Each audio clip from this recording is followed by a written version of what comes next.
where am I at, if you will, and where am I going? Use a GPS analogy. Where's the blue dot? Where am I now? Where's the red pin? Where am I going? So if you wanted to splash around with journaling, start there. What just happened? How do I feel about that? And what's going to happen? And how do I want to feel about that? Pause time, interrupt, right in the middle. What I love about this is that so many linear-minded, systemic-minded business people who think of journaling, they think of it as, I'm trying to solve a problem here. But you didn't necessarily say I'm trying to solve a problem. You say I'm trying to increase my joy. I'm trying to enjoy that moment. Totally different lens than No question. I just need to try to solve my stuff. No, you can use it as an enjoyment factor to raise peace of mind, raise joy. I love that you went there. It's so fun. And just again, awesome. With experience, Matt, and I know that you and I have the same exchange training with John Berghoff and his group there, where it's a yes and. Because here's the thing. What if I just use this to solve problems? What if I just solved a problem? Yeah. And just moved on like we were trained to, right? Rub some dirt on it, get back in the game. Moments over from Bull Durham. I'm saying pause and celebrate the win. I just had this massive business challenge and I worked it through in my journal. Nice. This would be what I would write down. And that would sound like a South Park. Nice. One of those. So nice. So I've got that moment that I can celebrate the win, and that brightens that moment too. Part of the value of this is how emotionally wired we are, Matt. So as much as that can work against us, that works for us. When I had a win and I celebrate the win, I've got a shot at repeating and doubling down on that win going forward. I basically praised myself for making the right move, the right decision. And if I follow 1 Minute Manager, that psychology of, well done, this was really good, I'm like, I want to feel that again. I want to do that again. But instead of waiting for somebody to say attaboy and throw some gold dust at me, I just did it on my own. And if I can express gratitude in this moment, I've got a shot of doubling down on that. Yes. I've got a chance at helping others experience what I also experienced. So shot number one, what just happened? How do I feel about that? And there are wins. Hey, I just hit some of the wins in there. What if I go, what just happened? And I'm not good. And this happens. Sometimes I tell the story about getting to the office and they're like, what just happened? I'm like, I am pissed off. I'm like, dude, it's 9:00. You see yourself, you identify as a pretty happy guy. What possibly happened between your time in the Bible this morning and getting to the office where you're not good?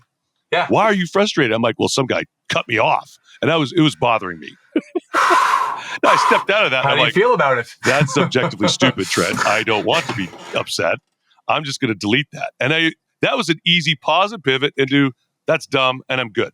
So sometimes it's that easy. I should say it's that simple. It's not easy to change your emotional state, is it? All right. So especially if you're not aware. And by the way, if I'm unaware, some guy cuts me off and then the old saying, right?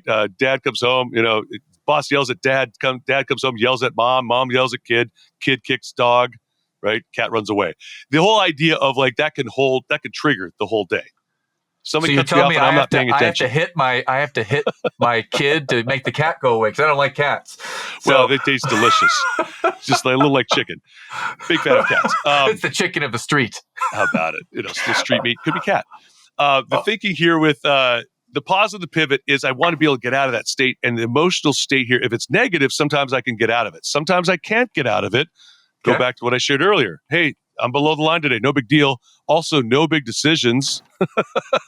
No big decisions when I'm feeling like this. So there's two. I promised two earlier. What just happened? We're talking about how to get into the pool, how to start journaling. What just happened and what's going to happen? Where am I at, if you will, and where am I going?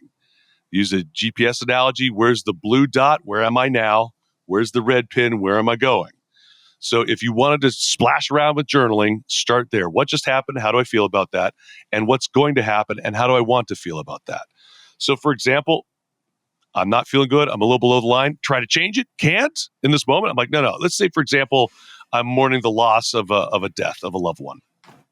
It's appropriate for me to not feel good right now. That's probably not a rainbows and unicorns moment. That's like, try to change it. No, I'm below the line and that's actually even appropriate today. Okay. Let's not decide about our career today. Let's not make choices about college today.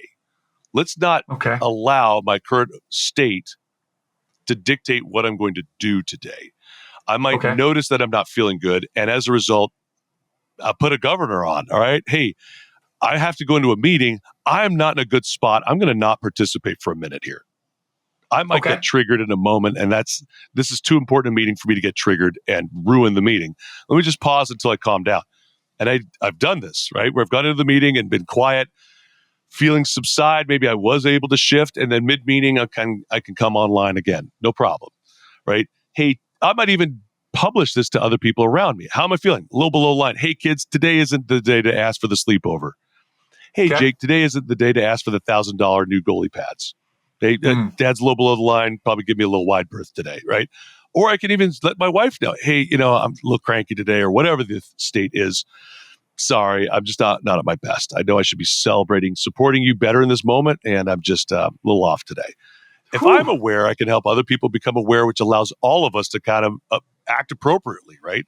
Otherwise, I'm pretty stoic, and people might not know, right? People might not know how I'm doing in that case. So being aware with the journal, right? When I use the journal and ask, what just happened? How do I feel about that? What's going to happen? And how do I want to feel about that? Thank It you. gives me a shot. Amazing. I took some great notes, and I know where my next journal entry is going to be. Fantastic. And I would say I do this pretty well. And this basic beginner questions are not just beginner questions, they can take you deep. So I love it. I don't even know if I should have called that the beginner question, because that could be like the masterclass question too. It could be anything. You could rest in this one for years, and you'll just become more sophisticated in how you answer that, right? So you might ask, what just happened in my finances over the last year? For example, when we ask this in December, invariably people start thinking in the annual context, which only helps us for us to figure out where we really are. And yes, recommit to that red pin where we're going. If we're off track right now, we don't have to despair. We can actually redirect and reroute and find our way still to that red pin if we're checking in. If we're aware, we got a shot. If we're not aware, I don't know. And Matt, I would say that at some point, the goals that we have, the red pins we're chasing after, are so important, so valuable, but also will require everything we got. Journaling is not luxury. A lot of people will treat it like, well, when I've got time, then I'll start journaling. I'm like, boy, I don't know how to get you to your goals faster, better, quicker, more effectively than becoming consciously of what you're doing, aware of what you're doing, and giving yourself a shot at recalibrating if necessary. If we're off, or celebrating if you're on, so you've got a shot at continuing it. We had years together at Vector Cutco Cutlery where we used to say, it works so well, I stopped doing it. That's a Jerry Otteson quote, right? Works so well, I stopped doing it. So here's what's fascinating. If I become consciously aware of something that's working, I've actually got a chance of continuing to do it.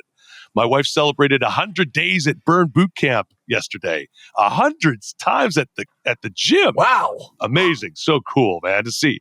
By celebrating that, the next time she feels tired and doesn't want to go, she's like, yeah, but it's 101. I got to go. And we as humans need every 1% tether we can to the positive things that are helping us towards hitting our goals. So this is where, I will sell the joy of discipline, which is not usually what I'll talk. I will never bring up the D word when I'm talking about journaling, because there's such a cool thing. There's a good way of getting the vitamins through the smoothie. When it feels good, people will journal more, but that helps you become more emotionally intelligent. It helps you become more aware, which gives you a better shot at making better decisions.